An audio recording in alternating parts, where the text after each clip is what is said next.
You're welcome back. This is Lost in Love, and I've been talking with the Adegbijis. Pastor Elizabeth, you were an author, and you wrote this book, Quiver Full. Yes. What exactly inspired you into writing this? Quiver Full is centered on our personal story, and after we got married, we had to wait for a number of years before, we kept trying to have a child, and we had to wait for a number of years before I could, get pregnant and have a child.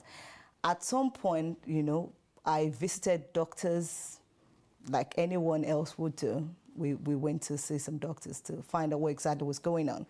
And they gave us some negative reports, and I knew that before I even got married, I was, praying. When I was praying about the person to marry, I also prayed about children. So I knew, God had done that for me.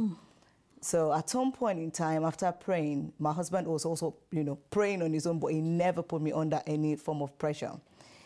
After a while, the Lord said to me one afternoon that you're going to have a child, you're going to have your own children, but I want you to write a book to be a blessing to other people who would be going through the same situation. So it's a practical guide, different, you wake up every time you see your period, how you feel, and, getting negative reports and all that. So that's does it mean you actually started writing this book before you conceived at all? Exactly. Wow. Yes. Once I knew that this was from God, that, you're going to have a child, and I just put some pen to paper and started writing, believing that, the Lord had done it for me. And I, just walked by faith that I was going to have my own children. And Tell me your story, Pastor Ayo. Each time your wife came back to you to tell me that she saw a period this month again, how did you feel? I think, just trying to look back, I can't remember any single instance where it got to me, and really trying to be very realistic, it didn't. So that helped. Yeah. So it also helped me to play an encouraging role in my wife as well. Yeah, tell me your experience each time you saw your period at the end of every month. It was bad news. I can imagine. Every month, I'll just, interestingly at the time, I even had irregular period.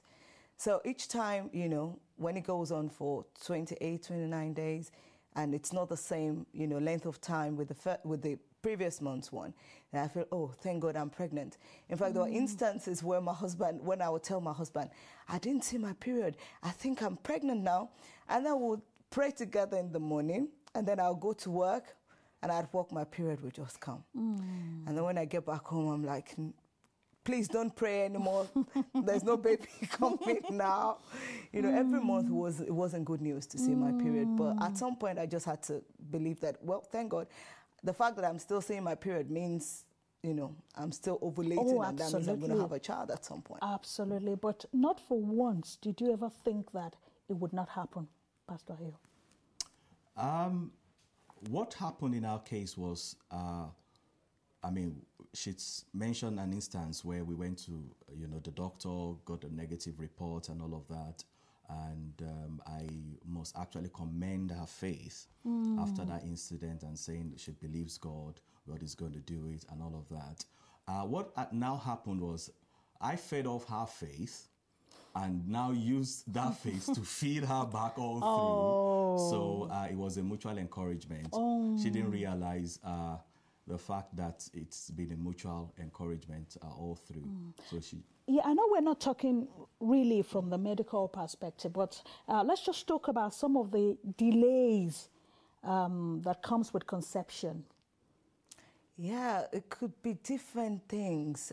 Some are medical conditions, which if you just probably take the right medications, that could just solve it straight away. But in some instances, the doctors don't even have an answer to what the person is going through. They run a test on the woman, everything is fine. They run a test on the man, everything is fine. And, they just can't have a child, So